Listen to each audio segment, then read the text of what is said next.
আজকে যে মানুষটাকে তোমার সবথেকে কাছের আপনজন বলে মনে হচ্ছে, সেই মানুষটা আসলে কেমন আপনি তখন বুঝতে পারবেন যখন আপনি কোনো সমস্যার মধ্যে পড়বেন। আপনি যখন সমস্যার মধ্যে পড়বেন, সাহায্য চাইবেন, তখন দেখবেন আপনার ফ্রেন্ড সাইকেলের মধ্যে থাকা বেশিরভাগ বন্ধু-বান্ধবী আপনাকে এড়িয়ে যাবে। আপনার দুঃসময়ে আপনাকে সাহায্য করতে আসবে না। তাদের প্রকৃত রূপটা আপনি বুঝতে পারবেন। আমাদের জীবনে এমন কিছু মানুষ আছে যাদেরকে আমরা শত্রু হিসেবে দেখি, যাদেরকে আমরা বন্ধু ভাবি না, তারাই আমাদের জীবনে আমাদের খারাপ সময়গুলোতে আমাদের পাশে এসে দাঁড়ায়। আমি আমাদের জীবনে এমন কিছু মানুষজনকে লক্ষ্য করেছি, যারা প্রথম দিকে আমাদের জীবনে আসে।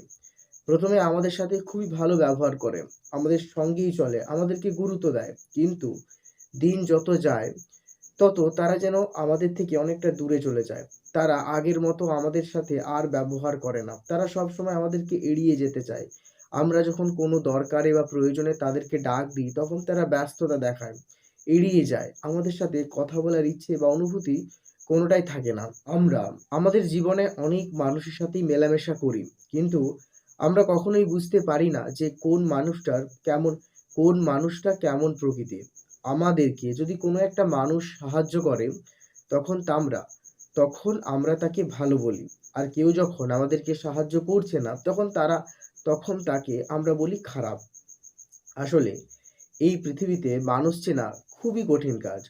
কারো সঙ্গে ২-১ দিন মিশছেন বলে তাকে ভালো বলছেন, এটা কখনোই করতে যাবেন না। বর্তমান কালে মানুষের জীবনের সবথেকে গুরুত্বপূর্ণ উপাদান সেটা হচ্ছে টাকা। আজকের দিনে আপনি টাকা ছাড়া এক পা চলতে পারবেন না। যেখানে যান সেখানেই টাকার প্রয়োজন আছে। এবং আজকের দিনে মনুষ্যত্বটাও টাকার কাছে বিক্রি হয়ে গেছে। আপনার কোনো একটা গুরুতর অসুখ হয়েছে এবং আপনি টাকার অভাবে চিকিৎসা করতে পারছেন না। আসলে আজকের দিনে মানুষ এতটাই প্রফেশনালি হয়ে গেছে যে প্রফেশন ছাড়া তারা কিছুই বোঝে না। প্রত্যেকটা মানুষের ভেতর থেকে মনুষ্যত্ব, বিবেক এই জিনিসগুলো আস্তে, আস্তে হারিয়ে যাচ্ছে। মানুষ অনেকটা টাকার উপর নির্ভর হয়ে যাচ্ছে।